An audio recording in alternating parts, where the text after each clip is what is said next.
यदि तुम सुख दुख को समान मानकर हानि और लाभ का विचार किए बिना यदि तुम ये युद्ध करोगे पार्थ, तो तुम पाप के भोगी नहीं बनोगे। इसी को कर्मयोग कहते हैं। जो सांख्य योग का ज्ञान प्राप्त कर लेता है, जो ये जान लेता है कि आत्मा ही शरीर है, देह का अनुभव और भोग केवल मृत्यु तक सीमित है, अर्थात वास्तविक नहीं, माया है, उसके लिए कर्मयोगी बनना सरल हो जाता है पार्थ। तो यदि कर्म से बंधन निर्मित होता है तो फिर संन्यास लेकर जगत का त्याग करना क्यों उचित नहीं? ये युद्ध इसी सोच का ही तो परिणाम है पार्थ। तनिक विचार करो, जब सत्व गुण से भरे अधर्म को जानने वाले लोग कर्म का त्याग करते हैं, तब अधर्म से भरे लोग संसार चलाने लगते हैं पार्थ। यदि महामहिम भीष्म ने संसार का त्याग ना किया होता तो आज संसार में अधर्म इतना नहीं बढ़ता पार्थ। यदि तुम्हारे पिता ने संन्यास ना लिया होता तो आज तुम्हारे भ्राता युधिष्ठिर सुख से राज कर रहे होते, प्रजा को सुख और धर्म का ज्ञान देते। सत्व गुण से संचित लोग ही संसार को लाभ दे पाते हैं, परंतु जब वही संन्यास का विचार करते हैं तो धर्म की हानि होती है। जिस प्रकार सूर्य के ताप से जल वाष्प बनकर उड़ जाता है और कीचड़ रह जाता है, उसी प्रकार सत्वगुणी और सज्जन लोग इस संसार का त्याग करते हैं, तो तमस गुण से भरे अधर्मी इस संसार पर राज करते हैं और इसी कारण संसार में पाप, अपराध और अधर्म बढ़ता है। किंतु कर्म योग इस विचित्र स्थिति से सारे संसार का रक्षण करता है। एक कर्म योगी फल की आशा का त्याग करता है, किंतु वो कर्मों का त्याग नहीं करता। वो इसी संसार में रहता है, किंतु एक सन्यासी की भांति वो कार्य सारे करता है, परंतु कर्म एक भी नहीं करता। एक कर्मयोगी अपनी संतानों से, अपने बंधु बांधवों से, अपनी प्रजा से किसी भी प्रकार की कोई आशा, कोई अपेक्षा नहीं रखता पार्थ। स्वयं उसे सन्यास का लाभ प्राप्त होता है और सन्यासी की भांति वो संसार को लाभ देता है। किंतु माधव,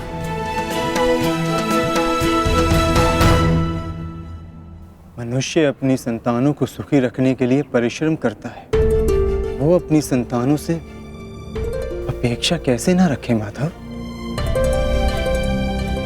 तो बताओ पार्थ, मनुष्य अपनी संतानों के लिए जो कुछ भी करता है, क्या वो उसका प्रेम है या उसका व्यापार? अवश्य ये प्रेम ही है माधव। तो फिर अपने कार्यों का प्रतिफल पाने की इच्छा क्यों पार्थ? भविष्य का लाभ तो व्यापार में देखा जाता है, प्रेम में नहीं। यदि मनुष्य अपनी संतानों का चरित्र निर्माण उचित रूप से करेगा, अपनी संतान को प्रेम और धर्म के संस्कार देगा, तो संतान भी मनुष्य को सम्मान और सुरक्षा अवश्य देगी पार्थ। संतानों का निर्णय, स्वजनों का व्यवहार उनके कर्म है। दूसरों के कर्मों पर यदि मनुष्य को कोई अधिकार नहीं, तो फिर व्यर्थ आशाएं और अपेक्षाएं रखने का क्या प्रयोजन पार्थ? यदि गहन विचार करोगे तो तुरंत ही जान पाओगे, जीवन में ऐसा कोई कार्य नहीं जिसके साथ आशा या अपेक्षा जोड़ना अनिवार्य हो। कर्म योग का मूल सिद्धांत यही है पार्थ। जो मनुष्य ये जान लेता है कि वो स्वयं कुछ नहीं करता, उसी के हाथों महत्वपूर्ण कार्य होता है। कर्मण्येवाधिकारस्ते मा फलेषु कदाचन मा कर्म फले हेतुर्भूर्मा ते संगोस्त विकर्मणि। तुम्हें अधिकार केवल कर्म करने का है पार्थ, फल तो ईश्वर के हाथों में। इसलिए ना कर्म से भागना उचित है, ना कर्म से फल की इच्छा रखना उचित है। कार्य पूर्ण रूप से तभी संपन्न होता है जब उसके साथ फल की आशा ना जुड़ी हो। असफलता से दुखी होकर जिसका मन नहीं डोलता, वही मनुष्य सफलता का मनोरथ पूर्ण कर पाता है। वही बार बार सफलता भी प्राप्त करता है। कार्य सफल हो या निष्फल, यदि उस कार्य के साथ फल की आशा जुड़ी है तो मनुष्य को हानि ही होती है पार्थ।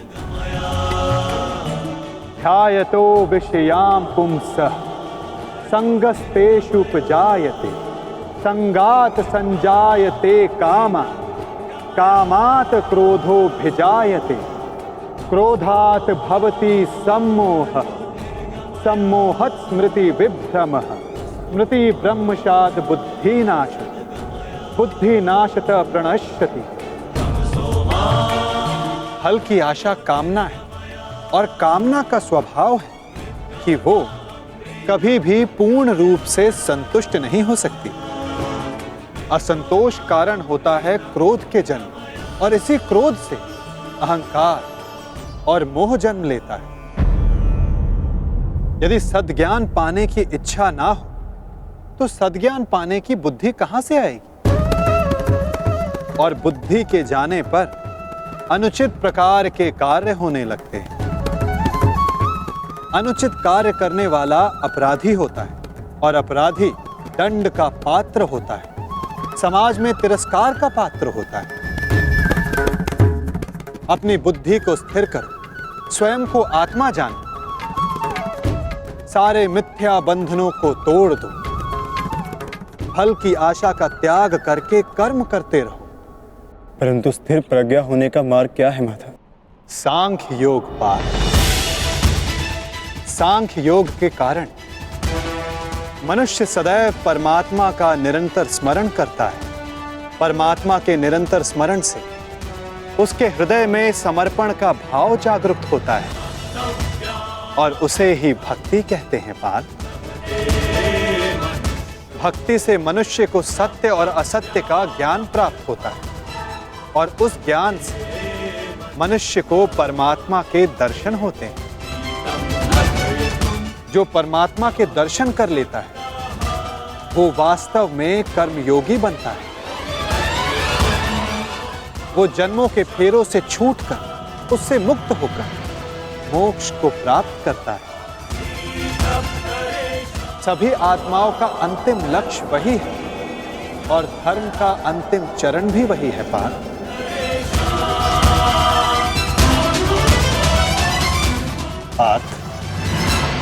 परमात्मा के दर्शन करने हेतु दृष्टि पर बंधी मोह, क्रोध, अहंकार और पूर्वह ग्रह की पट्टी उसको उतारना आवश्यक होता है पार्थ।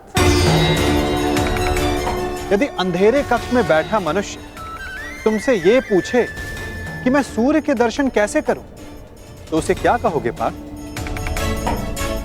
उससे कहोगे कि अपना कक्ष त्याग कर आकाश के नीचे आ जा। सूर्य तो सदा उपस्थित है। उसी प्रकार सारा संसार ही परमात्मा है। एक पर ब्रह्म का भाग होकर पुरुष और प्रकृति बने। प्रत्येक शरीर में परमात्मा का अंश होता है और जो अपनी आत्मा के दर्शन कर लेता है उसे स्वयं परमात्मा के भी दर्शन हो जाते हैं पार्थ। जिस प्रकार नमक के एक कण का स्वाद सारे सागर के स्वाद से भिन्न नहीं होता, उसी प्रकार आत्मा का दर्शन परमात्मा के दर्शन से भिन्न नहीं होता पार्थ। क्या आप ही परमात्मा है माधव?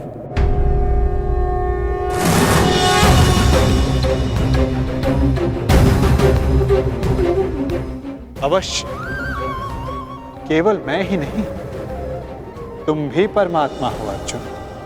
केवल तुम जागरूक नहीं, मैंने वो जान लिया है कि मैं ही समस्त संसार, इस संसार का कण कण हूं। मैं ही सूर्य, चंद्र, ग्रह और नक्षत्र हूं। मैं ही सारे मनुष्य हूं। मैं ही दुर्योधन हूं और मैं ही अर्जुन, मैं ही अर्जुन, मैं ही अर्जुन, आपके प्रति समर्पण ही परमात्मा के प्रति समर्पण क्यों नहीं हो सकता माधव? अवश्य पार्थ, मेरे प्रति समर्पण ही परमात्मा के प्रति समर्पण है। सर्वधर्मान् परित्यज्य मामेकं शरणं व्रज, अहं त्वां सर्व पापेभ्यो मोक्षयिष्यामि मा शुचः। जगत के सारे धर्मों को त्याग कर तुम मेरी शरण स्वीकार करो पार्थ। मैं ही भूमि हूं, मैं ही आकाश हूं, मैं सूर्य से भी पुरातन हूं।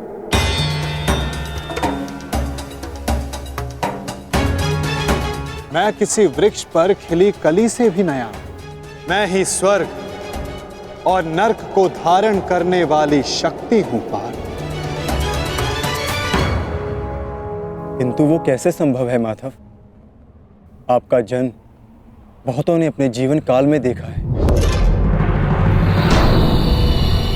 आपकी माता जीवित है, जिनके गर्भ में आपका शरीर बना। आप पुरातन और अविनाशी कैसे हो सकते हैं माधव?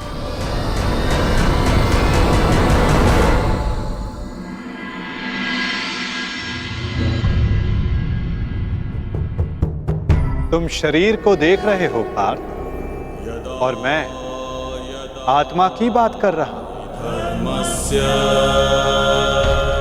मेरे अनेक जन्म हुए, मैंने अनेक अवतार धारण किए, मेरे अनेक शरीर बने और मिट्टी में मिल गए। आगे भी मैं अनेक बार जन्म लूंगा पार्थ।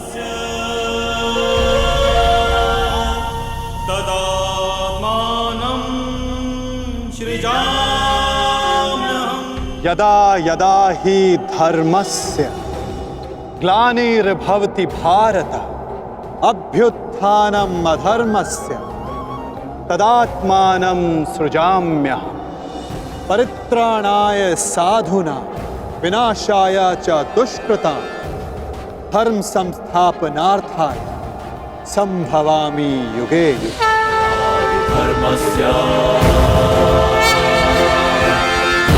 भवति भारत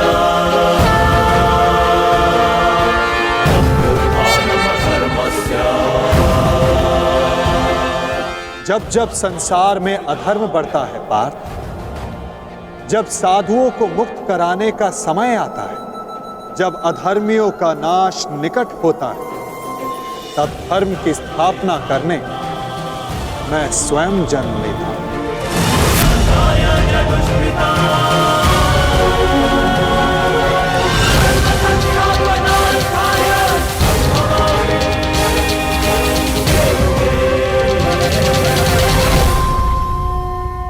ही अविनाशी परमात्मा, मैं ही मत्स्य अवतार भी था, मैं ही वामन था, परशुराम भी मैं ही, मैं रामचंद्र भी था,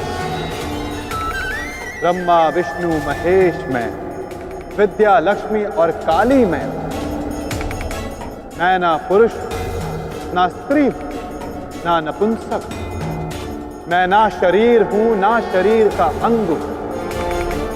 मैं ही ज्ञान, मैं ही चैतन्य, मैं ही सृष्टि और मैं ही परब्रह्म।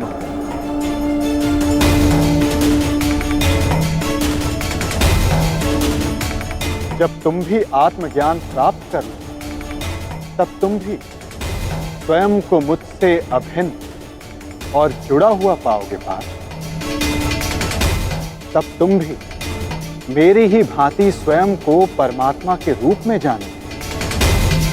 परंतु ये पद प्राप्त करने के लिए तुम्हारा मेरे प्रति संपूर्ण समर्पण अनिवार्य है पार्थ।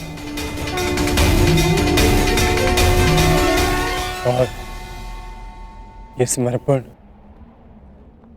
क्या है माधव? समर्पण वास्तव में मन की ऐसी स्थिति है पार्थ जहां मनुष्य सारे संकल्प त्याग देता है। वो ना स्वयं कोई निर्णय लेता है ना कोई प्रण लेता है। उसको जैसा आदेश मिलता है वो वैसा ही कार्य करता है।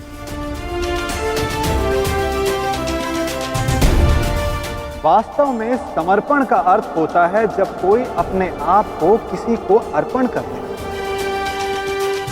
जब मनुष्य अपनी बुद्धि, अपना मन, अपना अहंकार, सब कुछ किसी को अर्पण कर देता है तो यही समर्पण भक्ति कहलाता है। और मनुष्य इसी समर्पित भक्ति से ईश्वर को प्राप्त करता है पार्थ।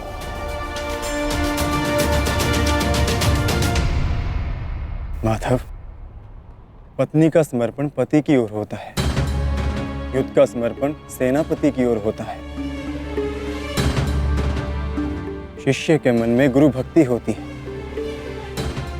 क्या ये सारी भक्तियां एक समान होती हैं? क्या इन सभी को ईश्वर की प्राप्ति होगी? नहीं पार्थ, मनुष्य जिसके प्रति समर्पित रहता है उसी के रूप में ढलने लगता है।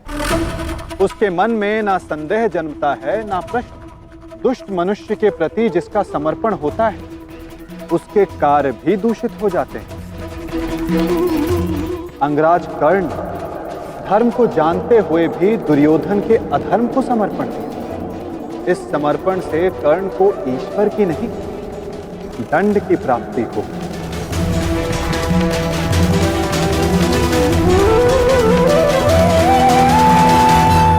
अंगराज को इस युद्ध में जो दंड मिलेगा वो जन्म का नहीं, जाति का नहीं, अपितु एक दुष्ट के प्रति समर्पण करने का दंड मिलेगा पार्थ।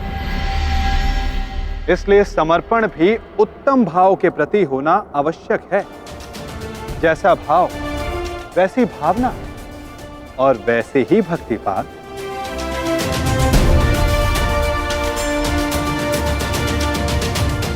ऐसी भक्ति वैसा ही परिणाम। माला यदि लोहे की हो तो उसे गले में धारण नहीं की जा सकती, उससे अपराधी को बांधा जाता है। उसी प्रकार स्वामी भक्ति, पति भक्ति, मित्र भक्ति, ऐसी अनेक भक्ति होती है पार्थ, परंतु श्रेष्ठ भक्ति केवल परमात्मा की होती है।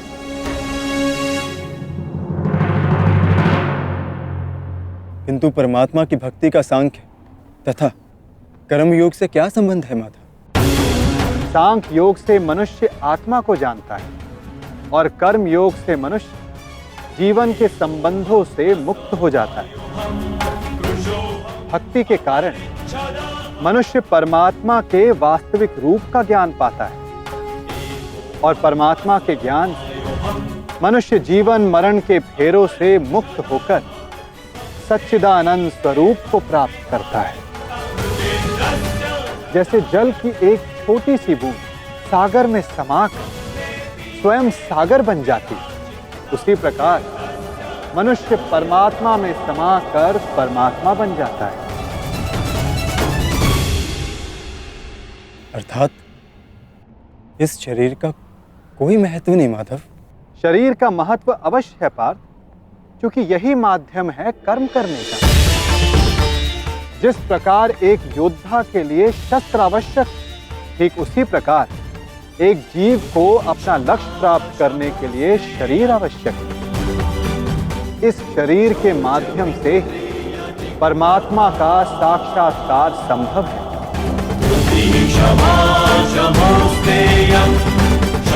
मृत्यु और जन्म के बीच के समय में आत्मा के ज्ञान में कोई वृद्धि नहीं हो पाती पार्थ।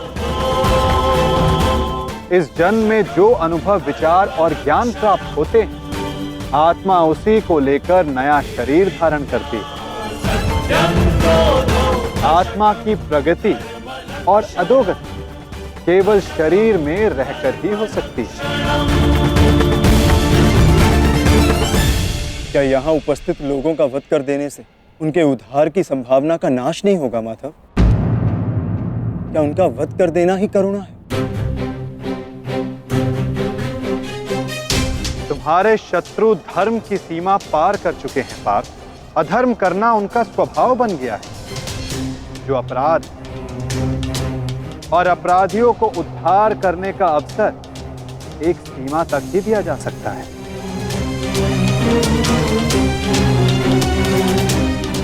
मैंने शिशुपाल के 99 अपराधों को क्षमा किया, परंतु 100 अपराध के पश्चात उसे दंड देना अनिवार्य था।